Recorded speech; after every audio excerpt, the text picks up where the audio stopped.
Hello and welcome to today's episode of Dream Business, Dream Life. Now, I feel like I need to talk about something a little bit more businessy today. The last couple of solo episodes have been very much focused on why we do it, why we start a business, and what happens when we forget that why. Now, you know me well enough by now to know that it's absolutely the thing I believe should be right at the core of your business. So I'm happy to talk about why until the cows come home. Until the cows come home. What does that saying even mean? Anyway, today I want to assume the cows are home and you know your why. You know why you started your business and your goals have all been set with that why right at the heart of it. Today, I want to talk about strategy. I want to try and take away some of the fear around the world and also to try and make it sound a little bit sexier. Because let's be honest, strategy is a bit like accountancy, deemed to be boring. But it's not boring. And it certainly isn't something to be scared of either. To many people, I absolutely get that strategy feels a little intimidating. But it's super important if you want to accomplish anything. And I'm not just talking about your business goals here. Anything you do will have some sort of strategy behind it. And now, before you start imagining the corporate pinstripe suits and those boring PowerPoint presentations, let me tell you something. Strategy is something you already do every single day, but you won't think about it as strategy. So when you get up in the morning, you do things because your strategy is to do those things. It may not be written down, and you may not even think about it as strategy, but you just get up, brush your teeth, jump in the shower, have your breakfast. Whatever you do in the morning, you do the same thing every morning because it is the right thing to do to get you ready for the next part of the day. When you're arranging a night out, you're implementing a strategy there too. Who do you need to invite? Where are you going to go? How will you be getting there? They are all things that you do within strategy, but you don't think about it as strategy. And when you're organising a night out, that's not boring. That's pretty fun, isn't it?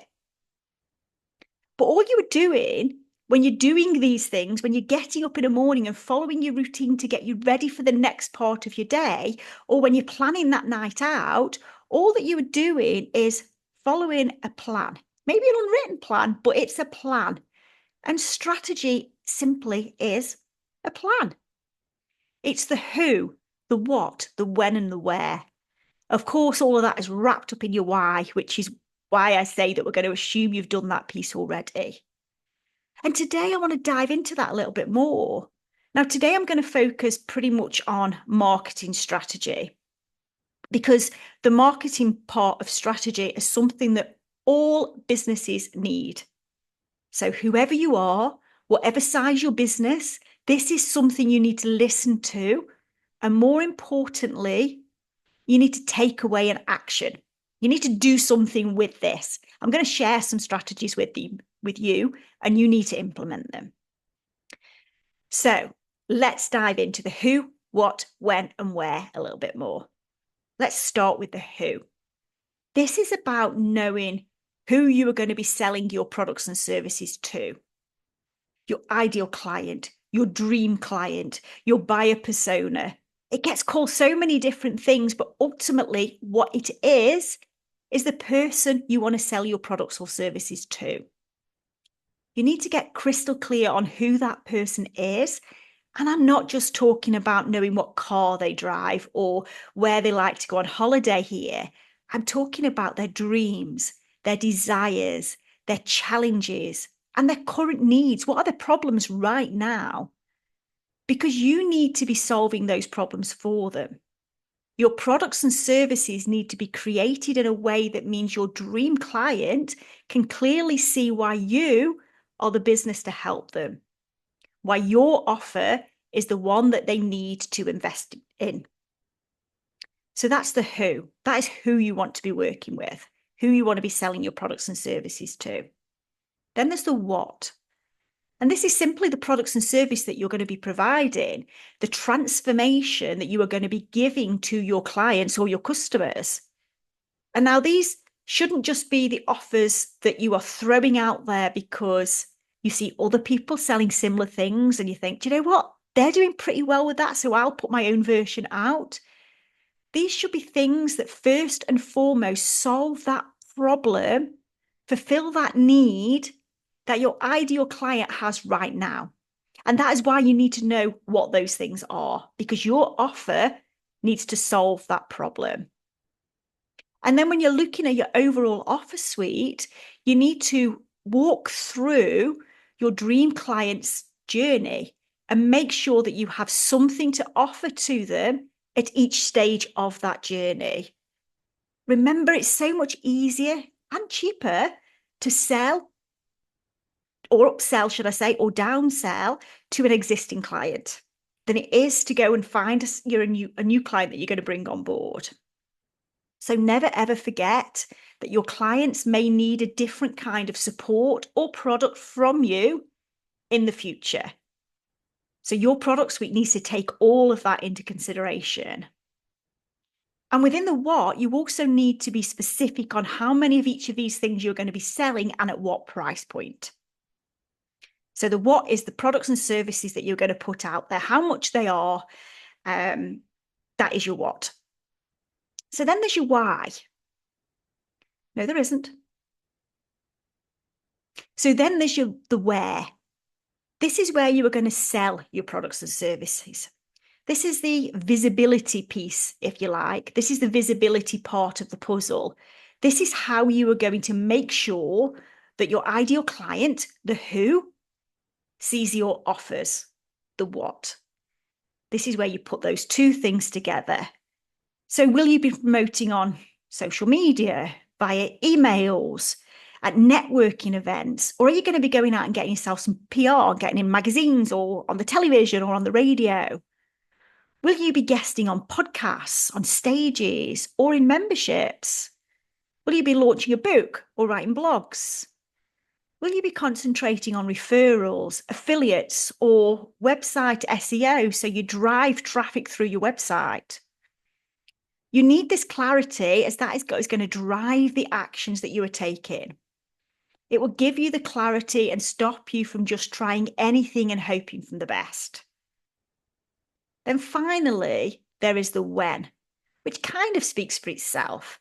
This is about getting clear on which of your offers you will be selling when, making sure that you've taken into consideration the wider world in terms of key dates that could steer when you sell something. So think about seasonality, Christmas, Halloween, Valentine's Day, those sort of things. And also think about other special dates like Black Friday, or are there any awareness days that are connected to what you sell? So things like Mental Health Awareness Week, Happiness Day, Kindness Day. Think about all of those awareness things and how are they connected to what you sell? But also making sure that you are not spreading yourself too thin, that you're allowing yourself time to do the things you are selling. So what you have now is a plan, a strategy that tells you who you are selling to, what you will be selling, where you will be selling it, and when. The final piece of the puzzle when it comes to your marketing strategy is to work out the how. This is about looking at your sales strategy. This is about thinking about your launch strategy for anything that you're going to be specifically launching, and also building on that visibility even more, getting down to that granular detail about what you are going to do, how you are going to make sure that you hit those targets that you've set yourself. This is about looking at the gaps you've got in your business, be them resource gaps, skills gaps, client numbers, system gaps, things that potentially are going to prevent you hitting the target if you don't do something with them, if you don't get more people in your audience, if you don't plug a gap in terms of your system. So to wrap it all up, marketing strategy is not complicated, scary, or something that only big businesses need to think about. It's something that enables you to create a roadmap to get you to where you need to go. It gives you focus. It gives you clarity. So you're not winging it, which is going to increase your chances of success a lot. Now, according to the stats out there, 90%, 90% of small businesses fail within those first few years. And one of the key reasons that happens is lack of strategy. Now, today, I've only spoken about marketing strategy, which is just one part of business strategy as a whole, but it is one of the absolute key parts that every single business, regardless of size, regardless of the stage that they're at, needs to have. So make sure you spend some time working out who, what, where, and when you are going to be selling. But as I say, it's not just about having a plan, it's about taking the action too. So make sure you take this plan, work through the how, and break down those goals into small, bite-sized chunks and start doing the do. Don't be a statistic. Be one of those 10% who succeed. And having a simple marketing strategy in place, following these simple steps that I have just gone through, is going to help you no end. Thank you for listening. I will see you next time.